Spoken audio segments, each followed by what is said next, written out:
Dataan ng Baclayon? Sige, dito.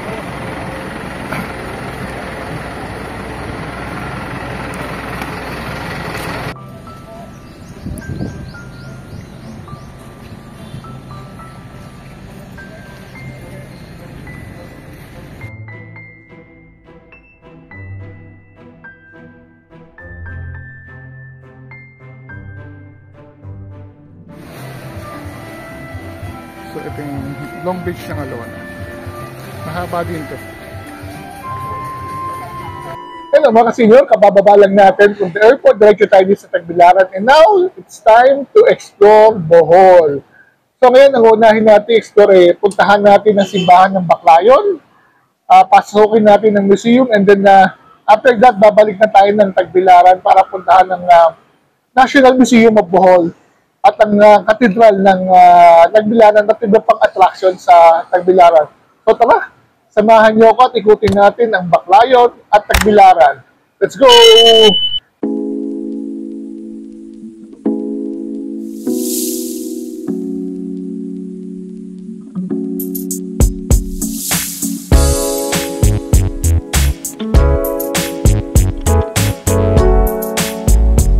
Nandito na tayo sa Central Bus Station sa Tagbilaran. Hanap tayo na ating masasakyan papuntang Baclayon. Siguro yung mga bus na yan, dumadaan yan doon. So, tanong-tanong lang tayo. Okay. Mga biyahe din palang Panglao.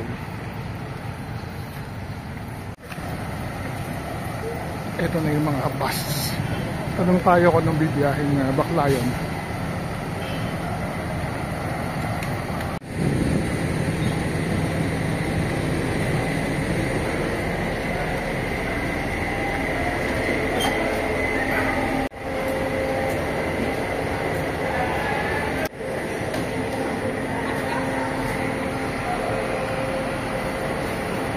Dataan ng Baclayon? Sige, dito.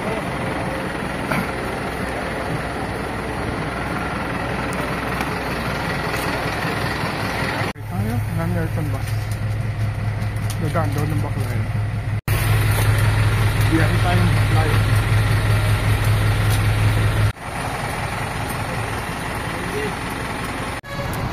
Leaving the bus station.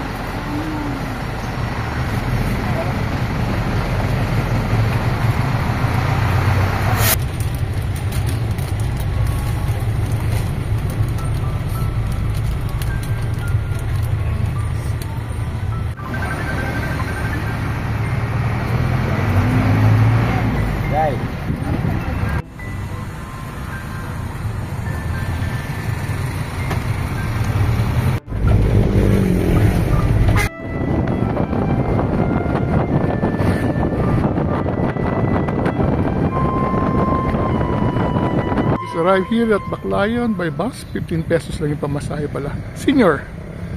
So, paano tayo sa museum muna.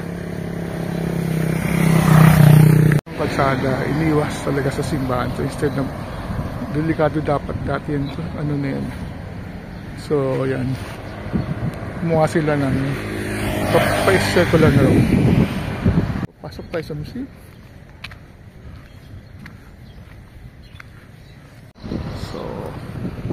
Ito yung pinaka patio niya. And then dito sa kanan ng museum, mamaya natin explore yung simbahan mismo. Museum muna tayo.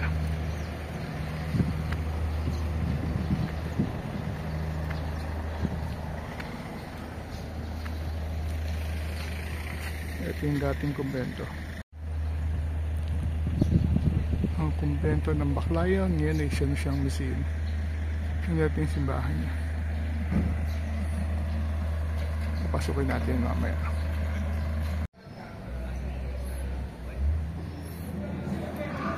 It's open every day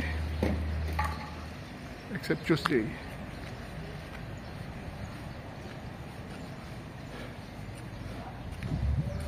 $150, discounted rate is $100.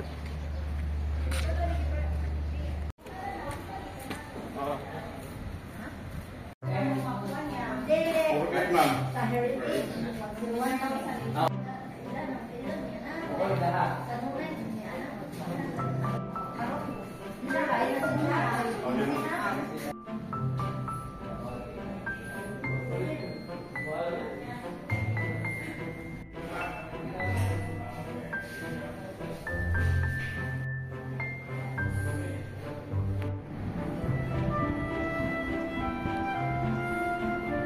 yung 2013 earthquake.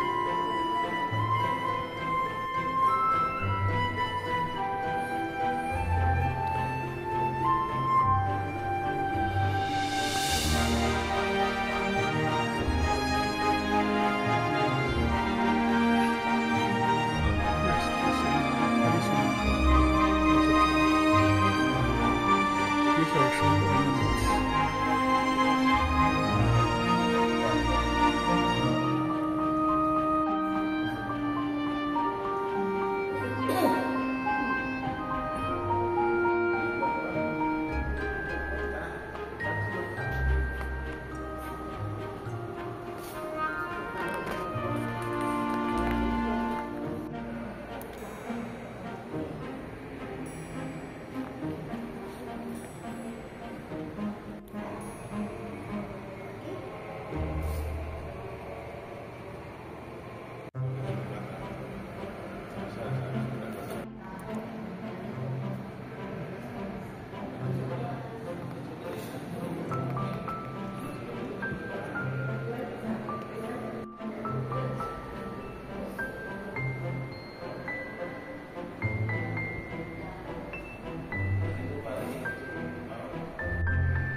여기 없으니까 그런가 보지.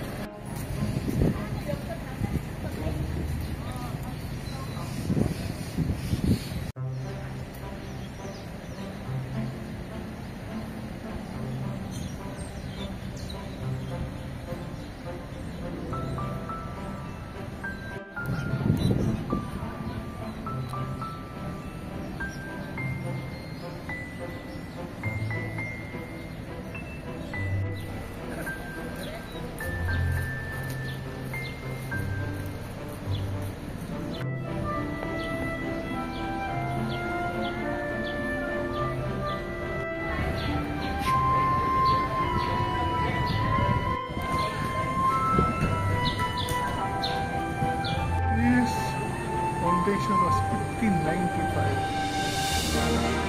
Probably the oldest church in the Philippines.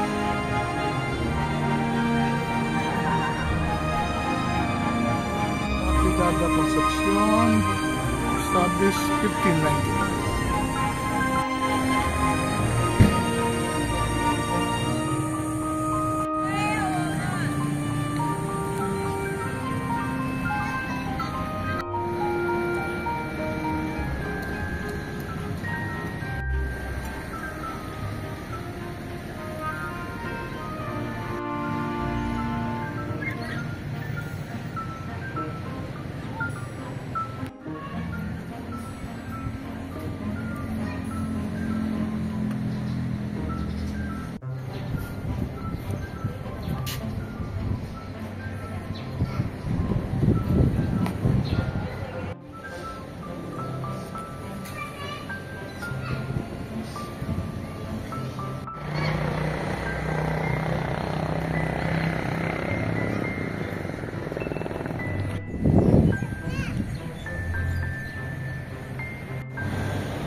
Baclayon na balik na tayo sa Tagbilaran at explore naman natin ang Tagbilaran.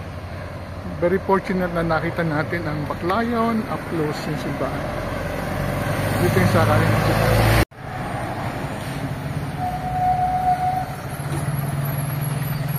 Sorry tayo, Chief.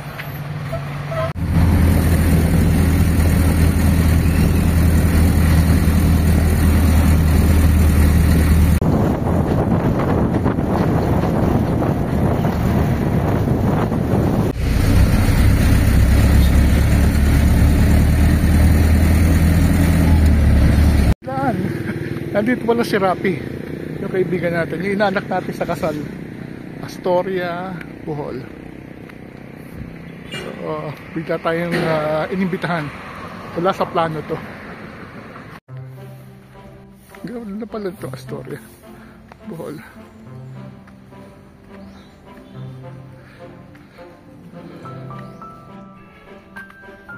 Bigla tayong napapunta dito sa Astoria.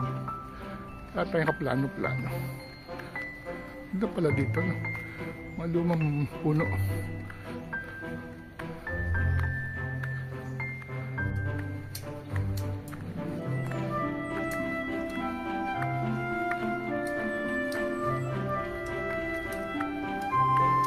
Picture ako.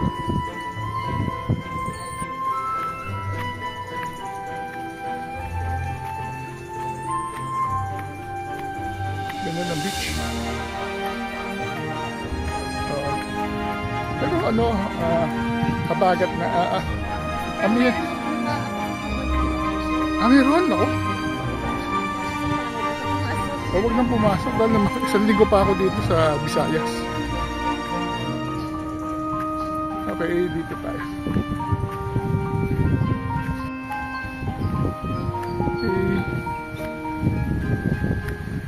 Ganda naman.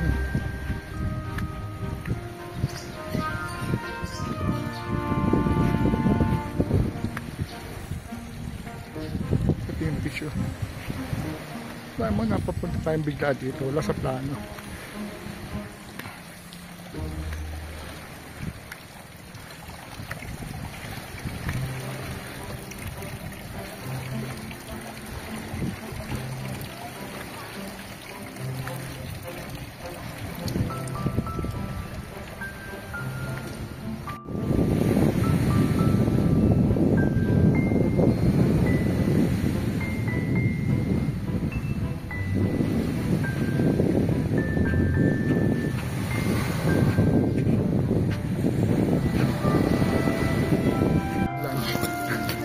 Nawala sa plano.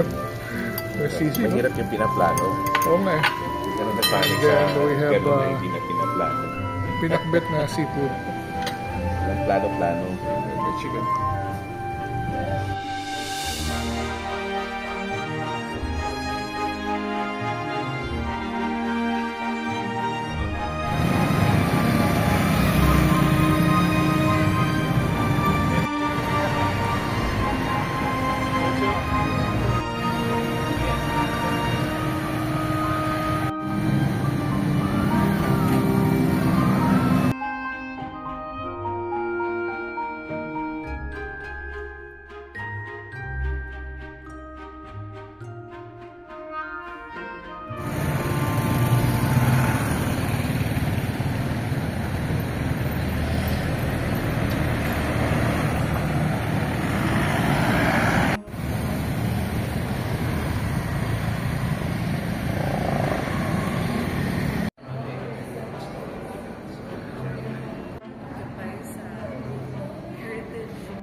Mas ngayon nasa ano siya.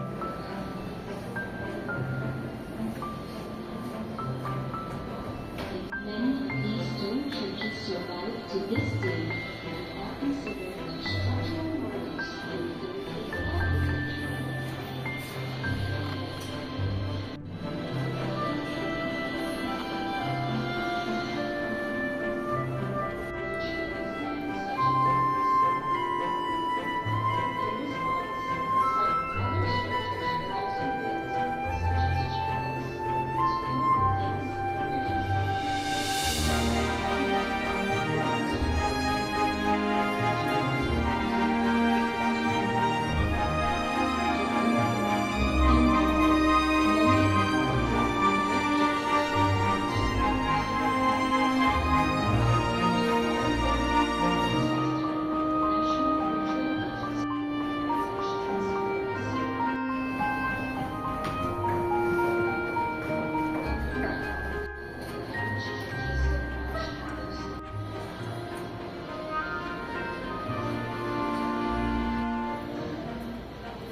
Especially as we go live, I'm very happy that face already rolling.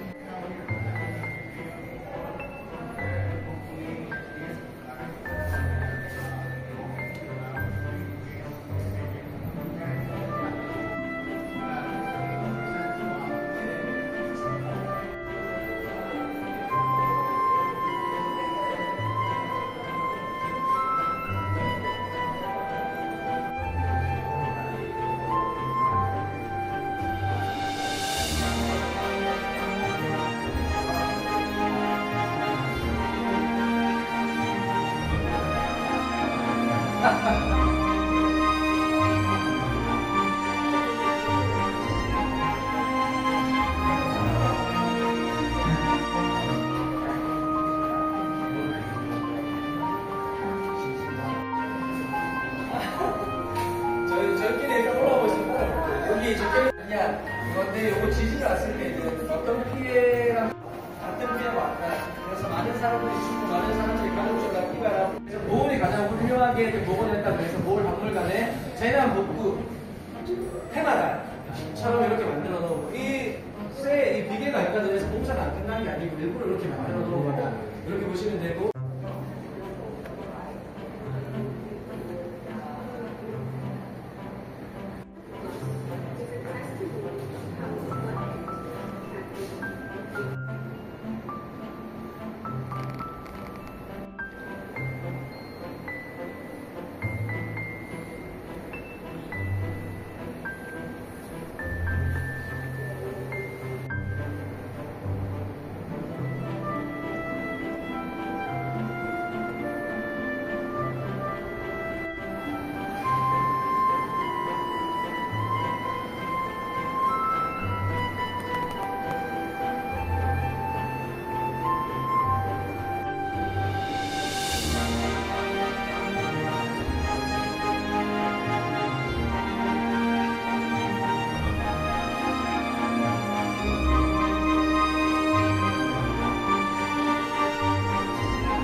시장에서 하게 되면 7만 원이라는 건데 시장에서 하게 되면 그리고 이어오면서 이게 왜 생긴 스코어의 문제 같은 경우 내보다 눈이 크고 그래서 안경을 내보다 하시는 분이 세부에 안경보세요. 근데 이따 가서 제가 한번 설명드릴게요.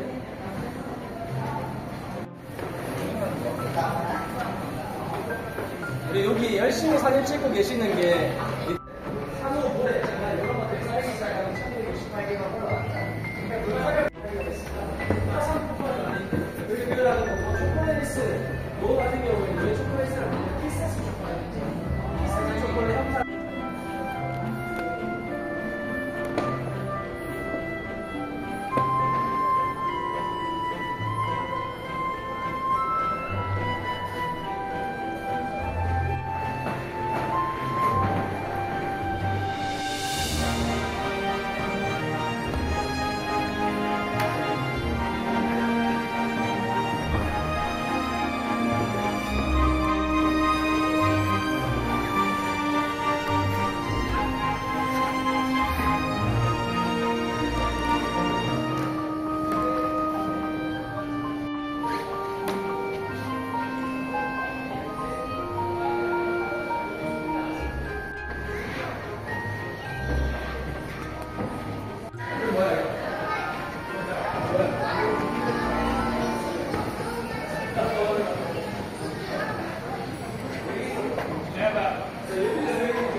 sa plaza, sa harap ng simbahan.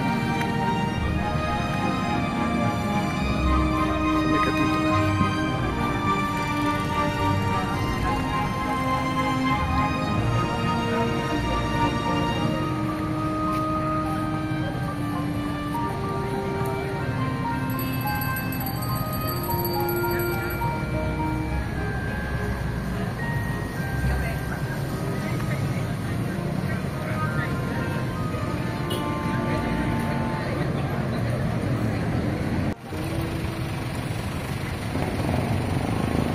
We are driving to Panglao.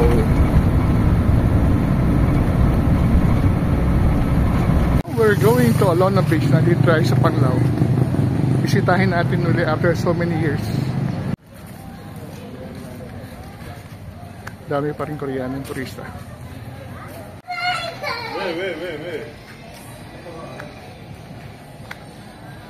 Okay, hindi ko na mapasok to. Wala pa yung stellar.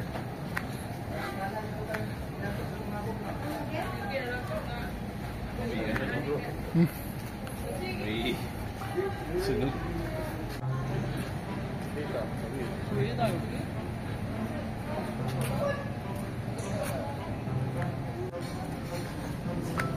Ay, ilan na yun.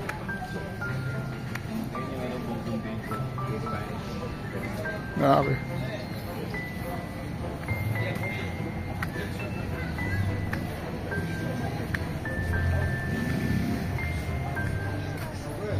Ay, La Balona.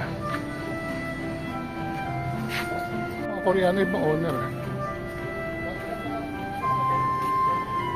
Topi-topi. Addis Irish.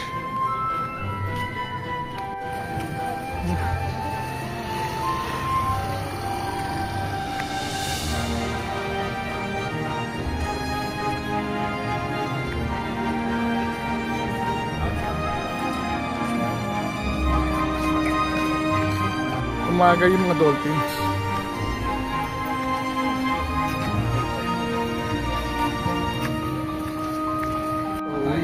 Oo. Henan, Papunta. West, 7-Eleven, Pagbibi. Ay pala, Amorita pala yung nag-check. Ito na yung Alona Beach. So, nakabalik ulit tayo dito sa Alona Beach. So, mukhang ilalagyan na ng seawall dahil nauubos na yung buhangin.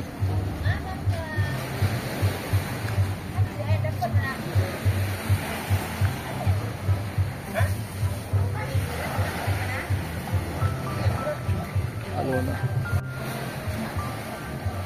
So, ito yung Long Beach ng Alona. Mahaba din to.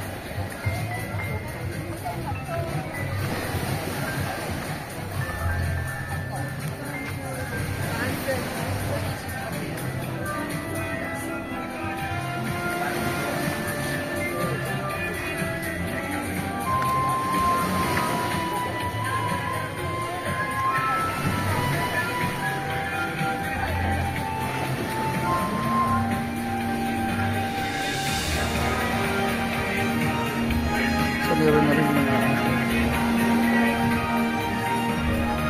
Sandcastle. June 29, 2025.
Check-in sa ating hostel at magpapahinga muna tayo dito to sa Calceta, Red Doors. Hello mga ka-senior, finally nandito na tayo sa ating hostel dito sa may Red Doors, dito sa may Tagbilaran, Bohol. So ang plano natin this morning was to visit museums, heritage churches, at iba pang attraction. So, ang ginawa natin, as soon as we arrived dito sa Bohol, after na nanggaling tayo sa Manila, taking the Cebu Pacific flight to Panglao Island, and then bus to, from the airport to the bus terminal, sumakay tayo ng bus papuntang Baclayon because we wanted to explore yung isa sa pinakamatandang simbahan sa Pilipinas that was established in 1595, ito yung Baclayon Church. So, it took us siguro mga less than 15 minutes to reach Baclayon from the terminal. Ang pamasahe is 15 pesos, may senior discount. So, As soon as we arrive sa may Baclayan, una natin pinuntahan is yung museum na open siya from Wednesday to Monday. Ang entrance fee is 150 regular and 100 for senior citizen. Ang ganda yung kanilang museum dahil na andun yung kayamanan ng Baclayan, mga silverwares, mga santo, at ang iba-iba pang mga natatanging yaman ng Baclayan. Pagkatapos ng museum, pinasok naman natin sa bahan at namangha tayo kung gaano kaganda yung altar, yung mga retablos na napakagaganda, yung mga painting sa ceiling, at yung the whole structure itself, pati yung kanyang bell tower na isa rin sa mga napakatanda. So after noon, ang plano natin originally was to go to the National Museum in Tagbilaran, but naka-receive tayo ng text message mula sa ating kaibigan na dito pala nakabase sa Bohol at inimbitahan tayo mag-lunch sa Astoria, Bohol, na doon pala located sa may Baclayan. So instead of going straight to Tagbilaran, nag-detour muna tayo sa may Astoria, kumain tayo ng napakasarap na lunch, at nakita natin kung gaano kaganda yung facilities ng Astoria. Ito pala is time-shared na resort, at halos lagi silang fully booked. So after noon, tumuloy din tayo doon sa National Museum branch sa may Bohol at nakita natin napakagandang exhibits ng mga sumbahan na mga nasira at kung paano sila ni-restore. Ang natural history ng Bohol Island. I'm very happy to see na nandoon ng exhibit kung paano na-create yung chocolate hills at saka yung isla ng Bohol. At siyempre may special exhibit din about the tarsier na dito lang natin matatakbuhan sa Bohol. And then ang isa sa na gusto ko exhibit ay ang exhibit ng mga works ni national artist for sculpture Napoleon Abueva. Taga rito pala siya sa Bohol. Nandoon din yung exhibit ng buhay ng dating presidente na si Carlos P. Garcia na taga rito rin sa Bohol. After that, sumidip tayo ng konti sa simbahan ng St. Joseph, yung cathedral sa may harap ng museum. And then, again, nag-detour ulit tayo, sinamahan tayo ng ating kaibigan, papunta sa Alona Beach sa may Panglao Island. So, kung saan inikot natin yung beach at in-enjoy natin ang isang napakagandang araw para makita ang ganda, ang white sand ng Alona Beach. After that, bumalik na tayo dito sa Tagbilaran at hinanatan natin ang ating hostel. So, yun, maraming sorpresa, maraming mula sa plano, pero I'm happy na nagawa natin itong mga adventures na ito para makita ang ganda at ang heritage ng Bohol. So bukas, we'll be doing another adventure at pupuntahan din natin ang iba pang simbahan at saka natural attraction ng Bohol. With that, maraming salamat sa panonood. Travel while you can. Until our next vlog, see you soon.